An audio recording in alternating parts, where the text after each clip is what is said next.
distinguishing mess to message.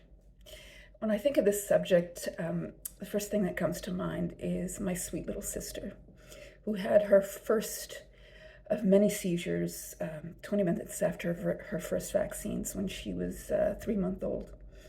And so the greatest wound of my life has been watching what the medical system did to her, not only from that vaccine, but from the treatment for the epilepsy that was given to her by that vaccine. And it made me very aware of the corruption in that industry, and therefore when the pandemic, or what I call the plandemic, happened, I and those who followed that debate for many years knew that it was full of corruption. It was the vaccine industry is one of the most corrupt in history.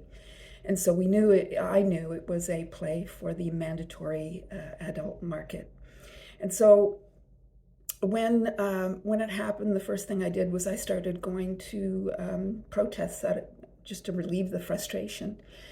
And it takes me back to when I was about 9, 10 years old, and I actually won a speech contest at school, and I was taken to the city finals, and my speech was about Elizabeth and epilepsy. And unfortunately, I wasn't well prepared, so in the middle of my speech, I became blocked and silent, and someone at the back of the room was counting how many seconds I was over, 10 seconds over, 20 seconds over. And so it was kind of a traumatic experience for me at the age of 9, 10 years old. So from then on, I always had a fear of public speaking. But when COVID happened, I told myself, it's time to get over it, time to get over your hang-ups. The world needs us at our best. So I started public speaking, and my first speech was about Elizabeth and what she's gone through.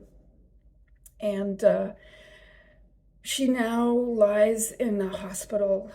She's mentally disabled, and she has a tube in her throat to help her breathe, and a tube in her stomach to have her feed.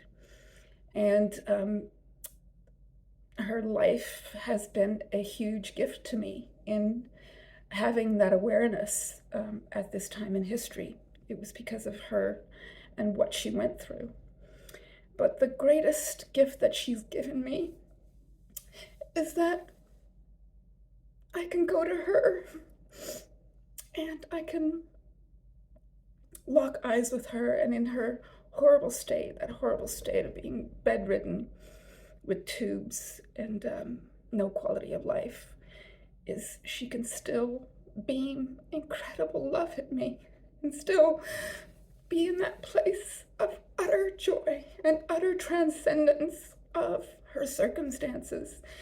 And what a profound gift that is to me when I'm there with her in that place. And I can't think of a more profound lesson, is watching what my little sister is capable of in her incredible suffering. And that's been a huge gift.